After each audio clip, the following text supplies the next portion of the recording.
मकबूजा कश्मीर के जो chief minister हैं उमर अब्दुल्ला, उन्होंने ये कंसर्न शो किया है। उन्होंने अपने मुख्तलिफ मिनिस्टर्स को, जो स्टेट जम्मू कश्मीर के जो मिनिस्टर्स हैं, उनको भारत की मुख्तलिफ स्टेट्स में भेजा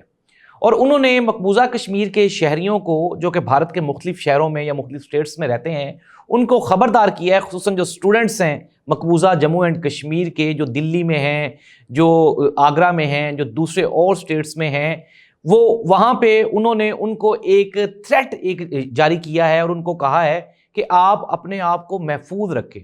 क्योंकि जो उमर अब्दुल्ला हैं उनका ये जानना है, उनको ये खबर पहुंची है कि ये जो जम्मू एंड कश्मीर के जो शहरी हैं उनको कत्ल करने का, उनके कत्ले आम का एक नापाक, एक प्रोपोगेंडा, एक मंसूबा भारतीय हुकूमत, ये जो मोदी सरकार है, ये बना रही है। नाज़रीन, ये बिल्कुल कंफर्म खबरें हैं। दूसरी जानिब जो उमर अब्दुल्ला हैं, जम्मू एंड कश्मीर के जो स्टेट ऑफ द हेड हैं, उन्होंने ऑल पार्टीज कॉन्फ्रेंस का भी मुतालबा किया है। लेकिन नाज़रीन,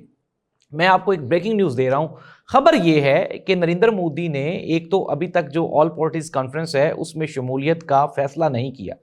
जो कांग्रेस है, जो कि इंडिया की सबसे बड़ी सियासी जमात है, अगर हम बीजेपी के बाद की बात करें, अपोजिशन की सबसे बड़ी सियासी जमात है,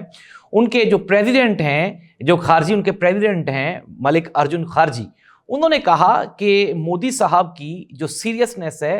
वो उसके ऊपर एक सवालिया निशान है। ये जो पहलगाम वाक़ा हुआ है, ये भी हमारे जो सिक्योरिटी लैब्स हैं, हमारी जो सिक्योरिटी की कमज़ोरी है, इस तरह का वाक़या नहीं होना चाहिए था। और साथ ही साथ वो जो कांग्रेस वाले हैं, उन्होंने मोदी को और मोदी सरकार को आड़े हाथों लेते हुए उन्होंने कहा कि मोदी के आने से मुल्क आहिस्ता आहिस्ता कमज़ोर हो रहा है। मोदी जो आर्मी है उसको सियासी पॉलिटिकल पर्पसेस के लिए इस्तेमाल कर रही है।